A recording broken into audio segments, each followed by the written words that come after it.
Part 2 picks up where Part 1 left off, with Ethan and Claire standing on the edge of something uncertain but deeply real. The story shifts from quiet emotional connection to facing external and internal storms, both literal and metaphorical. It explores how two wounded people can come together amid chaos, pressure, and fear to find a fragile hope, maybe even love. The storm arrives outside and inside the literal storm serves as a perfect metaphor for everything that's happening emotionally and practically. The story describes a darkening sky over Asheville, signaling an approaching thunderstorm. This isn't just weather. It's a symbol of tension reaching a breaking point. The crew is already under heavy strain. The deadline for the community center's completion has been pushed forward, meaning even longer hours, more pressure, and less time to breathe. Their physical exhaustion is now layered with mental and emotional fatigue. The break they desperately need is still out of reach. Claire, who was once an outsider with her clean shoes and neat clothes, is now fully immersed in this demanding, gritty world. She moves around the site with purpose, clipboard in hand, but also with concern for the people working alongside her. The long hours and the mounting stress affect her too. This shared pressure sets the stage for the story's emotional climax. The storm outside mirrors the storm building inside each character. Feelings they've tried to ignore are now impossible to hide. The accident. Crisis brings truth the turning point. In Part 2 happens quickly and dramatically. One of the younger workers, Tyler, slips off the scaffolding. Thanks to safety gear, he isn't seriously injured. But his fall is terrifying.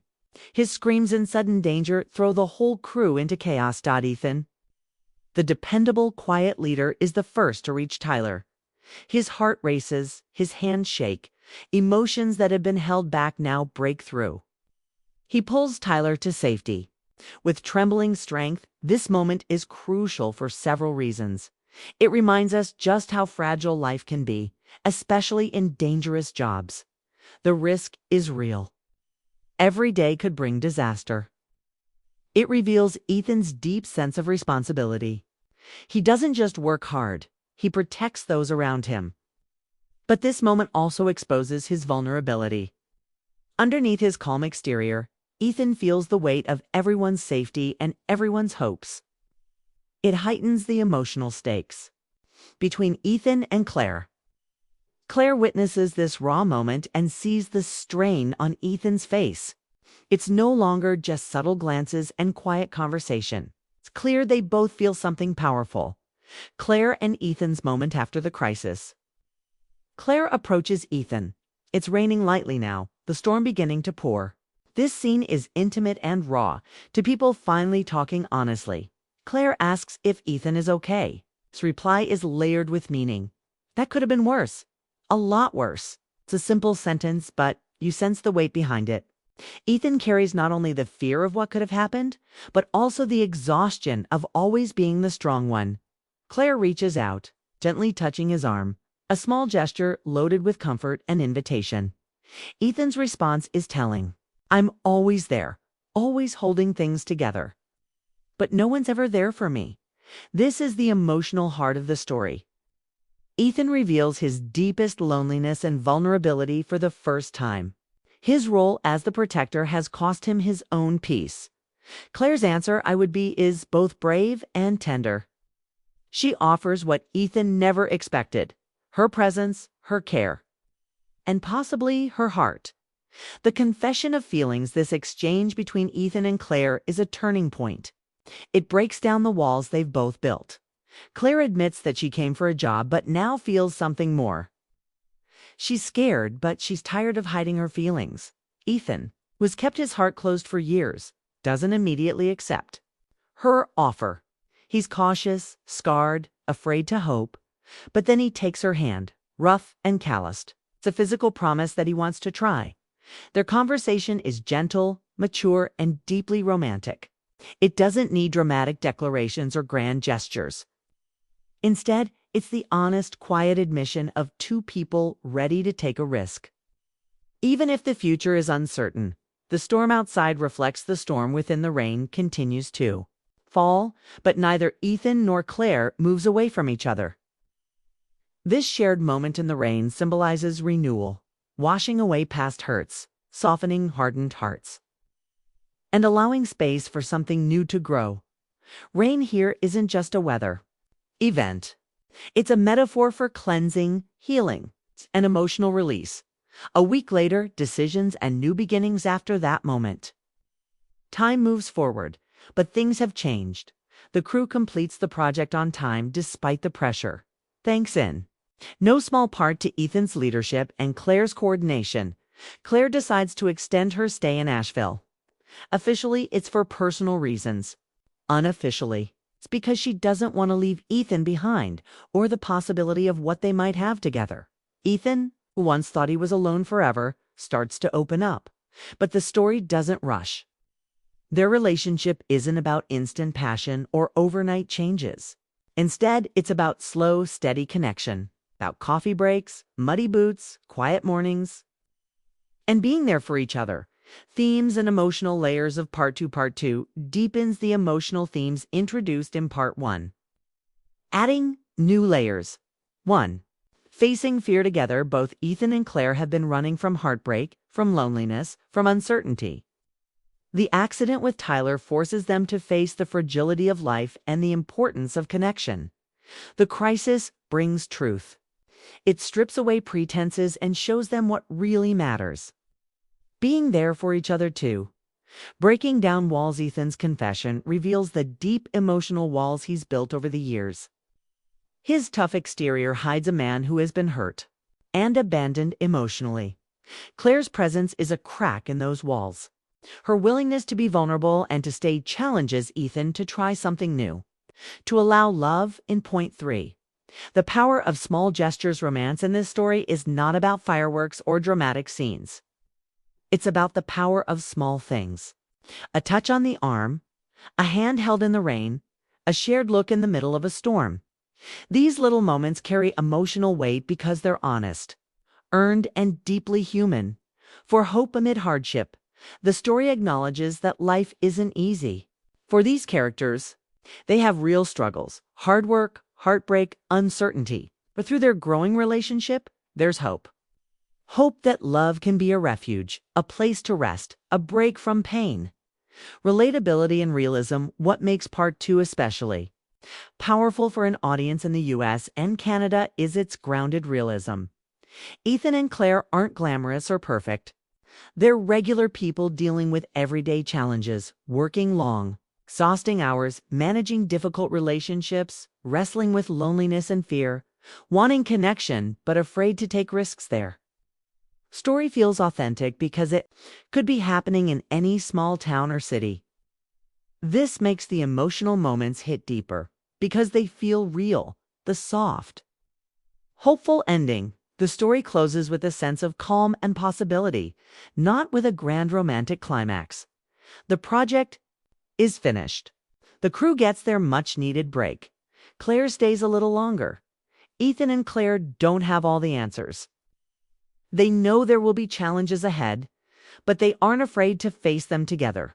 The ending feels mature, hopeful, and emotionally satisfying without being overly sweet or unrealistic. It honors the complexity of adult relationships, the blend of longing, fear, and hope in a way that's tender and true. Part 1 of the story takes place in a quiet, working-class town in Asheville, North Carolina, where a group of construction workers is in the middle of a tough job building a new community center. The workers are exhausted, the summer is hot, and the pressure is rising, setting the stage, work, heat, and weariness. The story opens with a sense of routine, long days, heavy lifting, and silent endurance. The crew has been working 6 days a week for months, which gives readers the first hint at why the construction workers needed a break. But as we learn quickly, it's not just physical rest they need, it's emotional. They're tired, in a way that goes beyond the body. At the heart of this group is Ethan Brooks, a 34-year-old man who has spent most of his adult life working in construction. He's not flashy or loud, he's quiet, reliable, and carries a certain sadness that no one talks about. He's respected by the crew, but keeps to himself. Why? Because Ethan is dealing with emotional scars, a divorce, disappointments, and the kind of loneliness that follows you even in a room full of people. He's the kind of man who works hard not just to earn money, but to stay distracted from what's missing in his life. This is where the emotional tension begins. The story doesn't introduce love right away. It starts with silence, sweat, a sense that everyone, especially Ethan, is just trying to get through the day. Enter Claire, a disruption. Wrapped in class and curiosity, everything changes when Claire Whitmore, 32, arrives at the site. Claire is a project coordinator sent by a development office from Raleigh. She's smart, well-dressed, and clearly not from this dusty world at first glance. Claire doesn't seem like she fits in. Her clothes are too clean, her shoes too perfect, and the crew doesn't know what to make of her. But Claire quickly proves she's not just there to supervise from a distance. She's curious, capable, and willing to climb scaffolding if she has to. She surprises everyone by not acting better than them. Instead, she listens, learns, and earns respect to the workers. She's just another boss. But to Ethan, she's something else entirely. Ethan and Claire glances. Tension and recognition. The connection between Ethan and Claire doesn't happen in a dramatic way. It starts with small things. The way Ethan notices Claire's eyes wandering when she's sipping coffee, lost in thought. The way Claire sees something gentle in Ethan, something steady, even safe. It's all very subtle. No flirting, no games, just tension, quiet tension. And that's what makes it real and romantic.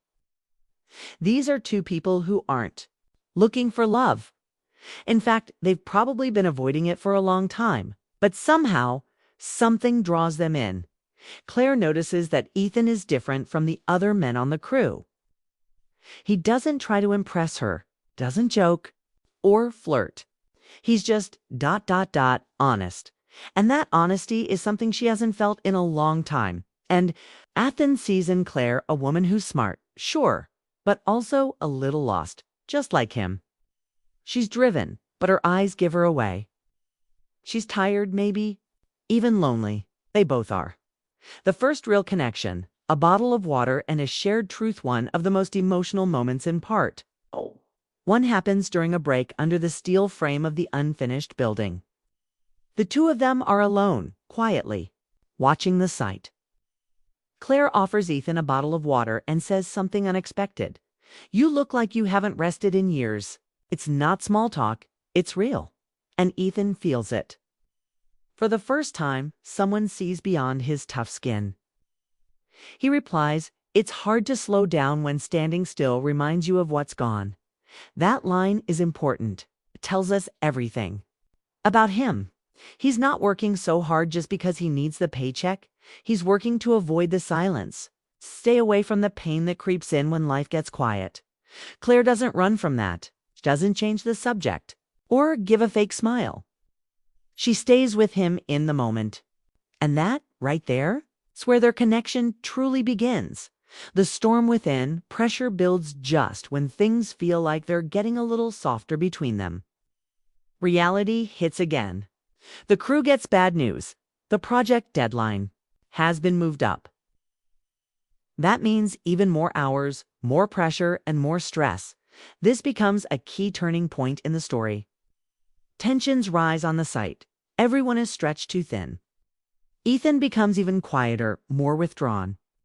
But Claire notices that night she sits in her small apartment, a temporary rental, and realizes something has shifted inside her. She didn't expect to care this much. Not about the project, not about the crew. It's definitely not about a man like Ethan, but she does. She feels something. And it scares her. The loneliness they both carry as the day closes. We get a glimpse into Ethan's world at home. It's quiet, too quiet.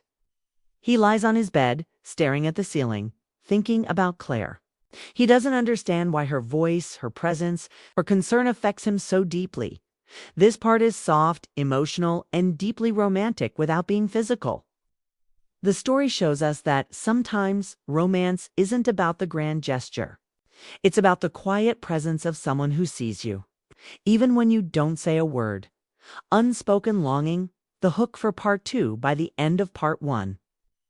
Nothing dramatic has happened between Ethan and Claire. No kiss, no confession, not even a clear decision. And yet, everything has changed. They've noticed each other, they've shared something real, and now they're both trying to figure out what to do with the feelings they didn't expect to have. We leave them on the edge of something not quite lovers, not just coworkers. Two people stuck between fear and possibility. And as a reader or listener, we're left with questions. Will Claire stay? Can Ethan open up after so much heartbreak? Is there room for love in a place filled with deadlines and concrete? It's the emotional cliffhanger that makes us want more. Themes of part 1 to 1. Emotional. Exhaustion. The title suggests the workers needed a break. But what kind of break? Part 1 shows us it's not just from work, but from emotional weight. From disappointment, heartbreak, silence, to romantic tension through restraint. It's Elevat's first sight story. It's love through recognition. Ethan and Claire see something familiar in each other. Tired hearts, guarded souls. The romance feels mature, believable. And Slow Dash Burning. 3. Connection through vulnerability, the moment that changes everything. It's hard to slow down when standing still reminds you of what's gone is powerful because it's honest. Vulnerability becomes the bridge between two guarded people. 4. Uncertainty and longing. Both characters are at a crossroads. Claire is only supposed to be there temporarily. Ethan isn't ready for anything new. But they long for something, and that longing is what gives the story its emotional pull.